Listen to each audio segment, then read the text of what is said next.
This is awesome. I'm so glad you people showed up. I knew we were going to have a great conference, and I just hope people were going to show up, and look at that. Y'all came. Thank you for being here.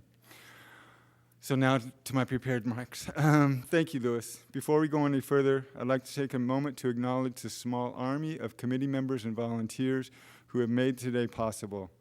But first, I want to recognize Dean Gallion for his vision and leadership. Dean Gallion created the School of Education and Human Services Sexual Orientation and Gender Identity Initiative Task Force. And from the first day of our existence, he has encouraged us to strive to bring equality to LGBTQI people in all that we do, in the curriculum that we develop, in the service we provide, and in the scholarship we produce. Today's conference, the first ever statewide conference in Michigan addressing sexual orientation and gender identity issues in education, is a direct result of his vision and support. Thank you, Louis.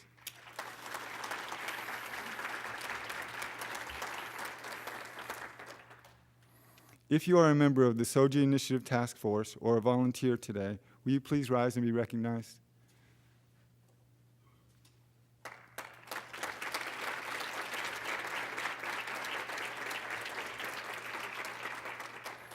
These are the people who have worked on this conference from its inception to its implementation. It is due to their efforts and dedication to inclusion and equality that have made this day possible.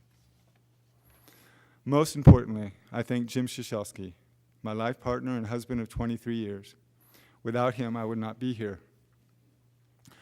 Without him, I could not do what I love to do and what is so important, standing up and speaking out for youth who have been shut out and left behind in schools because someone thinks they don't love right or don't act right, when all they want is to stop acting and just be themselves. Thank you, Jim, for everything.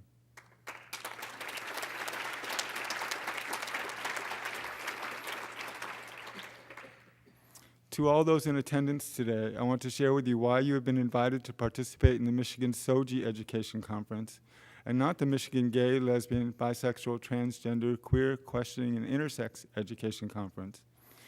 We titled this conference using the SOGI acronym because it is an all-inclusive term. All people have a sexual or attractional orientation toward others, as well as a sense of self that rests somewhere along a continuum of masculine and feminine, even if either or both of these identities shift over time in our life. As soon as we identify only some orientations and some identities by letters, phrases, or actions, we have necessarily created exclusions. This conference is about inclusion. It is about us, all of us, and how we can come to know and understand it is not important if you feel masculine or feminine. It is important that you feel. It is not important, this conference is about us and how we can come to know and understand that it is not important who you love, it is important that you love. Once we truly understand that, we will change. We will not be able to continue as we are. We will find and create ways to interrupt those who harass and bully others for feeling or loving differently.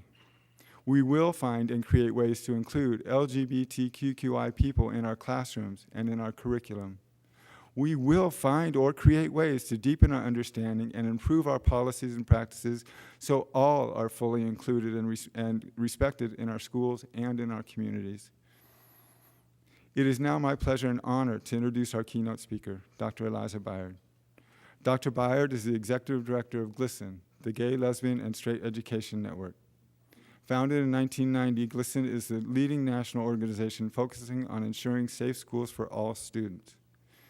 Dr. Byard was responsible for the development of GLSEN's award-winning Think Before You Speak campaign that was the first ever ad cancel campaign addressing LGBT issues. She has appeared on The O'Reilly Factor, AC 360, ABC World News, and NPR's Talk of the Nation.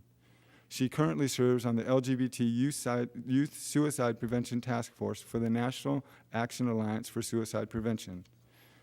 We are honored to have her with us here today and to set the tone for the significant work we will be doing. Please join me in welcoming Dr. Eliza Byard.